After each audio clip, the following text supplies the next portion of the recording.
साहब हींअर त वञा थो यूनिवर्सिटी पर हींअर न खे थोरो हिकिड़ो मसइलो ॿुधाइणो आहे। मसइलो इहो आहे त अॼु हॉस्टल में चोथों ॾींहुं आहे असां वटि लाइट नथी अचे। सुबुह सां लाइट न आहे। अॼु जेका ख्वारी थी आहे छोकिरनि जी उहा मां तव्हांखे बयानु नथो करे सघां। मतिलबु असां वटि 2 हॉस्टलूं आहिनि। 2 हॉस्टलुनि खां हिकु हॉस्टल खां ॿी हॉस्टल ताईं निंड मां उथी करे पंधु ऐं उते विंझण वञनि था। ठीकु आहे, वॾो मसइलो आहे इहो लाइट जो। 3-4 ॾींहुं आहे इशू रिज़ॉल्व नथो थिए पर उमेदु कंदासीं त 1-2 ॾींहंनि में थी वेंदो या अॼु ई थी वञे त बहितरु आहे।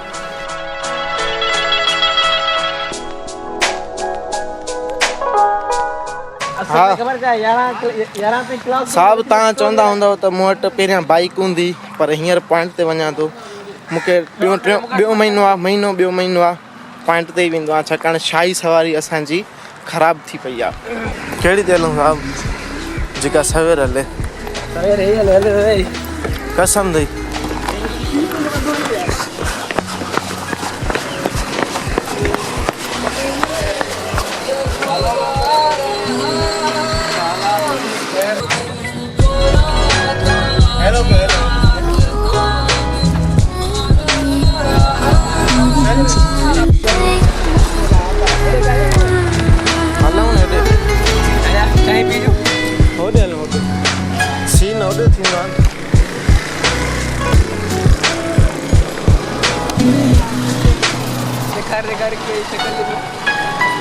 साहब हाणे जेको सीन थींदो पराठनि ऐं चांहि ते मां तव्हांखे ॾेखारियां थो। इहो डेली जो सीन थींदो आहे।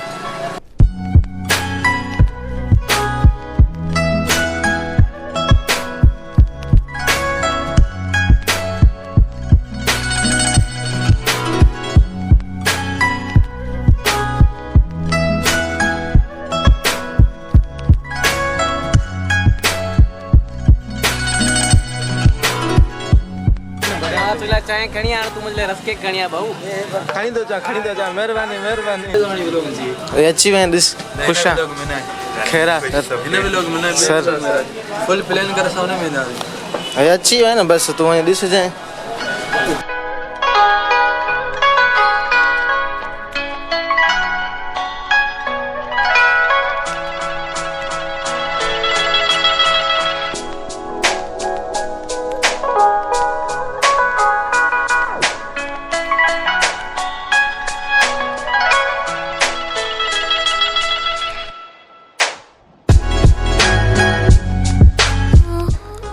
साहब यूनिवर्सिटी मां मोटी आयासीं, उन खां बाद में सुम्ही पियासीं ऐं हाणे तव्हां सां 2 मिंट या उन खां वधीक बि बसि ॻाल्हाईंदुसि।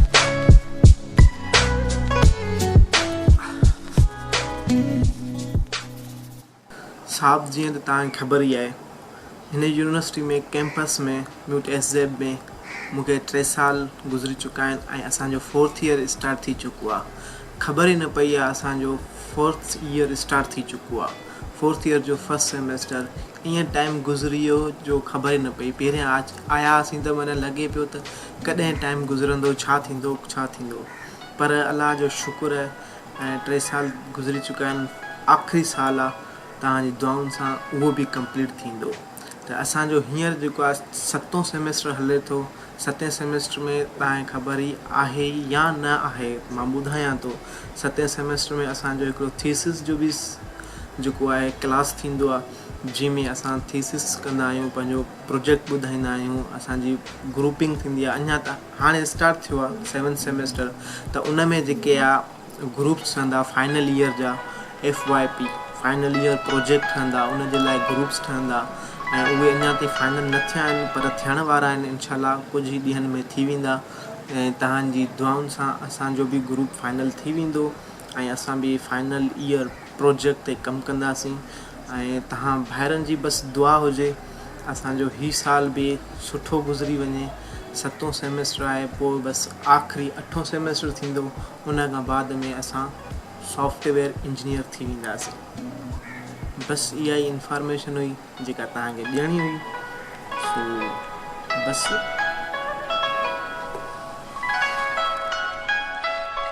ऐं आख़िरी ॻाल्हि इहा आहे त असांजी हॉस्टल जी लाइट वारो इशू रिज़ोल्व थी वियो आहे ऐं अलाह करे सुभाणे न वञे।